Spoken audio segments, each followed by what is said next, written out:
कुछ चीजें दलगत राजनीति से ऊपर होती हैं और महिलाओं का सशक्तिकरण और भागीदारी मुझे लगा था उसमें से एक है।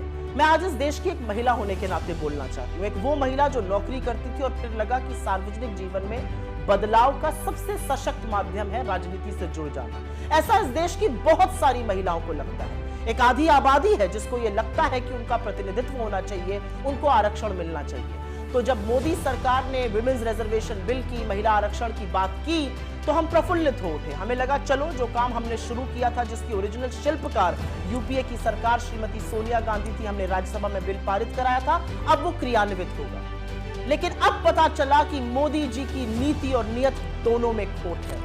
आज भी महिला आरक्षण पर किंतु परंतु अपितु से पूरा बिल भरा पड़ा है। आज भी ये जुमला इसलिए दिया गया क्योंकि अपनी आगामी हार साफ दिख रही है और मोदी जी के स्कोर कार्ड पर नील बटा सन्नाटा है। तो महिलाओं को एक जुमला दे दिया गया महिला आरक्षण का, लेकिन असलियत इस बिल में साफ हो गई, क्योंकि यह बिल साफ तौर से कहता है कि महिला आरक्षण तभी होगा जब पहले जनगणना होगी, फिर डिलिमिटेशन होगा और उसके बाद महिला आरक्षण क्रियान्वित होगा। मतलब 2029 से पहले महिला आरक्षण संभव ही नहीं है। जिन लोगों को लग रहा था कि 2024 में 10 साल सत्ता चलाने के बाद मोदी जी एक काम तो अच्छा कर जाएंगे, उनको भी ठग लिया मोदी जी। आज इस देश की महिलाएं अपने आप को ठगा महसूस कर रही हैं, क्योंकि डिलिमिटेशन, जनगणना होते होते 2029 तक ही यह संभव हो पाएगा।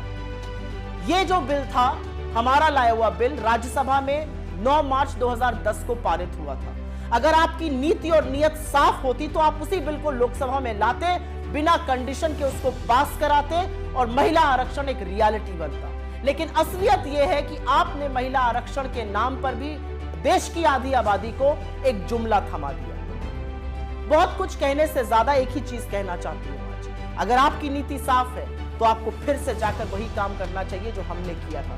किंतु परंतु अपितु हटाइए, महिलाओं के सशक्तिकरण की बात कीजिए। जो दूरदर्शिता राजीव गांधी जी ने दिखाई, आज उसका परिणाम है कि 30 लाख से ज्यादा निर्वाचित लोकल बॉडी इलेक्शंस में 10 लाख से ऊपर महिलाएं हैं। जो दूरदर्शिता और दृढ़ निश्चय सोनिया जी ने और मनमोहन सिंह जी ने दिखाया था, वो एक बार अगर आप दिखाते तो 2024 के चुनावों में महिलाओं की 1/3 भागीदारी होगी। लेकिन अब जो आपने किया है वो एक इवेंट था, वो जुमला था। आपको नए सदन में जाना था, एक बड़ा इवेंट करना था और बड़े इवेंट को करने के बाद निकला क्या? खोदा पहाड़ और निकली चुहिया। खोदा पहाड़ और पता चला 2024 में नहीं, ये तो 2029 में शायद संभव हो पाएगा। अगर आप चाहते तो आप जनगणना 2020 से 23 के बीच में करा सकते थे। सब कुछ हुआ लेकिन जनगणना नहीं हुई।